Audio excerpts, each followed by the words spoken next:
dengan Chair Jeffrey. Pada video pembelajaran kali ini, kita akan membahas tentang lembaga sosial. Adapun yang menjadi tujuan kita pada video pembelajaran kali ini adalah 1. Menjelaskan pengertian lembaga sosial, 2. Menganalisis macam-macam lembaga sosial, dan yang ketiga, menjelaskan peran dan fungsi dari lembaga sosial.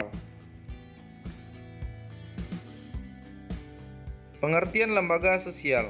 Lembaga sosial adalah keseluruhan dari sistem norma yang terbentuk berdasarkan tujuan dan fungsi tertentu dalam masyarakat. Lembaga sosial juga merupakan himpunan norma-norma yang berhubungan dengan kebutuhan pokok dalam masyarakat. 4. Tingkatan norma. 1. Cara atau usage.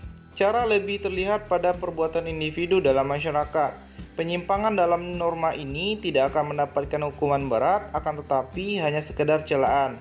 Contoh, seseorang membuang sampah. Jika ada seseorang yang membuang sampah sembarangan, cenderung mendapatkan celaan karena melakukan tindakan yang tidak sesuai pada tempatnya. Tingkatan norma yang kedua adalah kebiasaan. Kebiasaan adalah perbuatan yang dilakukan secara berulang-ulang dalam bentuk yang sama. Contoh, kebiasaan memberi hormat kepada yang lebih tua usianya, mendahulukan orang yang sudah lanjut usia ketika sedang antri, dan sebagainya. Bagi mereka yang melanggar akan dikenakan sanksi sosial berupa teguran atas penyimpangan terhadap kebiasaan tersebut. Tingkatan norma yang ketiga adalah tata kelakuan. Kebiasaan itu kemudian diterima sebagai patokan atau norma pengatur kelakuan bertindak. Maka di dalamnya sudah terdapat unsur pengawasan dan jika terjadi penyimpangan, pelakunya akan dikenakan sanksi. Contoh, jika seseorang peserta didik melanggar tata tertib sekolah akan mendapatkan sanksi atas perbuatannya sesuai dengan tata tertib yang berlaku. Dan tingkatan norma yang terakhir adalah adat istiadat. Tata kelakuan yang semakin kuat mencerminkan kekuatan pola kelakuan masyarakat yang mengikat para anggotanya. Bagi anggota masyarakat yang melanggar adat istiadat, maka ia mendapat sanksi sesuai dengan adat masing-masing. Norma-norma tersebut mempunyai dasar yang sama, yaitu memberikan petunjuk bagi tingkah laku seseorang yang hidup di dalam masyarakat. Lebih lanjut, perbedaan dari keempat tingkatan norma tersebut bisa kita lihat dari kolom berikut. 1. Cara atau usage, yaitu norma yang menunjuk kepada satu bentuk perbuatan sanksi yang ringan terhadap pelanggarnya. Yang kedua adalah kebiasaan atau folkway, yaitu norma yang menunjukkan kepada perbuatan yang dilakukan secara berulang-ulang dalam bentuk yang sama. Sedangkan yang ketiga adalah tata kelakuan atau mores, yaitu kebiasaan yang dianggap tidak hanya sebagai perilaku tetapi diterima sebagai norma-norma pengatur. Dan yang terakhir yang keempat yaitu adat istiadat atau custom, yaitu tata kelakuan yang menyatu pada pola-pola perilaku masyarakat dan memiliki kekuatan mengikat yang lebih. Jika dilanggar, sanksi keras akan didapatkan dari masyarakat tersebut. Selanjutnya, bagan macam-macam lembaga sosial, yaitu diantara dari macam-macam lembaga sosial itu adalah ada lembaga keluarga, lembaga agama, lembaga ekonomi, lembaga pendidikan, dan lembaga politik. Setiap lembaga memiliki fungsi yang berbeda-beda dan memiliki hubungan yang saling melengkapi.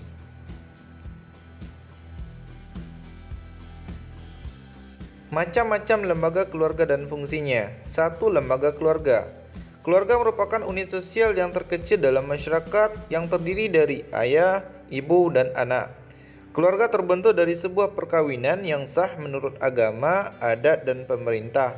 Dalam keluarga, diatur hubungan antar anggota-anggota keluarga, sehingga setiap anggota mempunyai peran dan fungsi yang jelas. Contohnya adalah seorang ayah sebagai kepala keluarga sekaligus bertanggung jawab untuk memberikan nafkah terhadap keluarganya.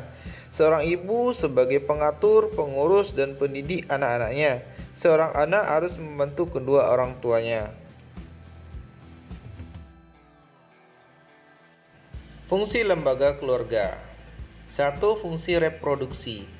Keluarga mempunyai fungsi reproduksi, artinya dari pernikahan diharapkan akan memberikan keturunan. Yang kedua, fungsi proteksi atau perlindungan, yaitu keluarga memberikan perlindungan kepada anggotanya, baik perlindungan fisik maupun yang bersifat kejiwaan. Apabila di dalam keluarga terdapat rasa aman, proses-proses sosial di dalam keluarga dapat berjalan harmonis. Yang ketiga, fungsi ekonomi. Pada umumnya, dalam sebuah keluarga, ayah merupakan kepala keluarga serta menjadi tulang punggung keluarga. Ayah mempunyai kewajiban memenuhi kebutuhan ekonomi anak-anaknya. Pada masyarakat modern, tidak menutup kemungkinan ibu juga mencari nafkah untuk membantu perekonomian keluarga. Sedangkan yang keempat, fungsi sosialisasi, yaitu keluarga berperan membentuk kepribadian anak agar sesuai dengan harapan orang tua dan masyarakat. Keluarga merupakan sosialisasi pertama bagi anak atau sosialisasi primer. Di dalam lingkungan keluarga, anak mulai dilatih dan diperkenalkan cara-cara hidup bersama dengan orang lain. Selanjutnya yang kelima, yaitu fungsi afeksi. Keluarga memberikan kasih sayang dan perhatian pada anak-anaknya. Dalam keluarga pula diharapkan akan memberikan kehangatan perasaan pada anggota keluarganya, seperti seorang bapak yang tetap memberikan perhatian dan kasih sayang kepada anak-anaknya tanpa membeda-bedakan. 6. Fungsi pengawasan sosial. Setiap anggota keluarga pada dasarnya saling kontrol atau saling mengawasi karena mereka memiliki tanggung jawab dalam menjaga nama baik keluarga. Namun, dalam kenyataannya, fungsi ini bisa dilakukan oleh anggota keluarga yang lebih tua usianya. Dan yang ketujuh, fungsi pemberian status. Melalui lembaga perkawinan ini, seseorang akan mendapatkan status atau kedudukan yang baru di masyarakat, yaitu sebagai suami dan istri. Secara otomatis, ia akan diperlakukan sebagai orang yang dewasa dan mampu bertanggung jawab kepada diri sendiri, keluarga, anak-anak, dan masyarakat. Lembaga agama adalah sistem keyakinan dan praktek keagamaan dalam masyarakat yang telah dirumuskan dan dibakukan. Agama yang dapat menjadi pelopor dalam menciptakan tertib sosial pada masyarakat. Agama merupakan suatu lembaga atau institusi penting yang mengatur kehidupan rohani manusia. Fungsi lembaga agama. 1. Sebagai pedoman hidup bagi manusia, baik dalam kehidupan sebagai pribadi dalam hubungannya dengan Tuhan, dalam hubungannya dengan manusia lain, dan hubungannya dengan alam sekitar. 2. Sumber kebenaran. Dalam diri para penganut agama, ada keinginan untuk mencapai keselamatan dan kebahagiaan hidup, baik di dunia maupun di akhirat. Dan yang ketiga, pengatur tata cara hubungan manusia dengan manusia, manusia dengan Tuhannya. 4. Tuntunan prinsip benar dan salah untuk menghindari perilaku menyimpang, seperti membunuh, mencuri, berjudi, dan sebagainya. Fungsi dari lembaga agama yang kelima adalah pedoman pengungkapan perasaan kebersamaan di dalam agama diwajibkan berbuat baik terhadap sesama. Yang keenam, pedoman keyakinan manusia berbuat baik selalu disertai dengan keyakinan bahwa perbuatannya itu merupakan kewajiban dari Tuhan dan yakin bahwa perbuatannya itu akan mendapatkan pahala walaupun perbuatannya sekecil apapun. Yang ketujuh, pedoman keberadaan yang pada hakikatnya makhluk hidup di dunia adalah ciptaan Tuhan semesta. 8. Pedoman untuk rekreasi dan hiburan. Dalam mencari kepuasan batin melalui rekreasi dan hiburan tidak melanggar kaidah-kaidah agama. Lembaga sosial yang ketiga adalah lembaga ekonomi. Lembaga ekonomi bagian dari lembaga sosial yang mengatur tata hubungan antar manusia dalam pemenuhan kebutuhan hidupnya sehari-hari. Secara umum, yang hendak dicapai dalam lembaga ekonomi adalah terpenuhinya kebutuhan pokok demi kelangsungan hidup masyarakat.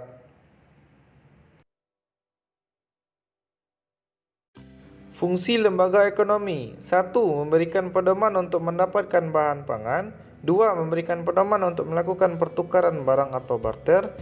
3. Memberikan pedoman tentang harga jual beli barang. Yang keempat, memberikan pedoman untuk menggunakan tenaga kerja. 5. Memberikan pedoman tentang cara pengupahan. 6. Memberikan pedoman tentang cara pemutusan hubungan kerja. Dan yang ketujuh, memberikan identitas bagi masyarakat. Lembaga sosial yang keempat adalah lembaga pendidikan. Lembaga pendidikan adalah lembaga atau tempat berlangsungnya proses pendidikan yang dilakukan dengan tujuan untuk mengubah tingkah laku individu ke arah yang lebih baik melalui interaksi dengan lingkungan sekitar. Lembaga pendidikan juga merupakan sebuah institusi sosial yang menjadi agen sosialisasi lanjutan setelah lembaga keluarga. Dalam lembaga pendidikan, seseorang akan mengenalkan mengenai kehidupan bermasyarakat yang lebih luas. Fungsi lembaga pendidikan. Fungsi lembaga pendidikan itu dibedakan atas dua, yaitu fungsi manifest dan fungsi laten. Fungsi manifest diantaranya adalah satu, mempersiapkan anggota masyarakat untuk mencari nafkah dengan bekal keterampilan yang diperoleh dari lembaga pendidikan seperti sekolah, maka seseorang siap untuk bekerja. Yang kedua, mengembangkan bakat perseorangan demi kepuasan pribadi dan bagi kepentingan masyarakat. Yang ketiga, melestarikan kebudayaan masyarakat. Lembaga pendidikan mengajarkan beragam kebudayaan dalam masyarakat. Yang keempat, menanamkan keterampilan yang perlu bagi partisipasi dalam demokrasi. Sedangkan yang menjadi fungsi latennya adalah satu, mengurangi pengendalian orang tua, karena yang berperan saat dalam pengajaran dan pendidikan di sekolah adalah para gurunya. Yang kedua, mempertahankan sistem kelas sosial. Lembaga sekolah diharapkan dapat mensosialisasikan kepada para anak didiknya untuk menerima perbedaan status yang ada di masyarakat. Dan yang ketiga, memperpanjang masa remaja. Adanya sekolah memungkinkan diperpanjang masa remaja dan penundaan masa dewasanya. Selanjutnya, lembaga politik. Apa itu lembaga politik? Lembaga politik merupakan suatu lembaga yang mengatur pelaksanaan dan wewenang yang menyangkut kepentingan masyarakat agar tercapai suatu keteraturan dan tata tertib kehidupan bermasyarakat. Lembaga politik merupakan keseluruhan tata nilai dan norma yang berkaitan dengan kekuasaan. Lembaga politik merupakan suatu badan yang mengkhususkan diri pada pelaksanaan kekuasaan dan wewenang. Lembaga-lembaga politik yang berkembang di Indonesia adalah sebagai berikut. 1. Majelis Permusyawaratan Rakyat atau MPR. 2. Presiden dan Wakil Presiden. 3. Dewan Perwakilan Rakyat atau DPR.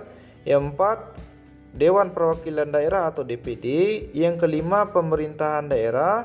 Yang keenam, DPRD Provinsi dan DPRD Kabupaten atau Kota. Dan yang ketujuh adalah partai politik. Fungsi lembaga politik. 1. Memelihara ketertiban di dalam negeri. Lembaga politik memiliki fungsi untuk memelihara ketertiban di dalam masyarakat dengan menggunakan wewenang yang dimilikinya, baik dengan cara persuasif atau penyuluhan maupun cara koersif atau kekerasan. Yang kedua, mengusahakan kesejahteraan umum. Lembaga politik memiliki fungsi untuk merencanakan dan melaksanakan pelayanan-pelayanan sosial serta mengusahakan pemenuhan kebutuhan pokok masyarakat. Contohnya antara lain pengadaan dan distribusi pangan, sandang, papan, pendidikan, dan kesehatan. Sekian dulu materi kita pada video pembelajaran kali ini. Sampai ketemu di video pembelajaran selanjutnya. Assalamualaikum warahmatullahi wabarakatuh.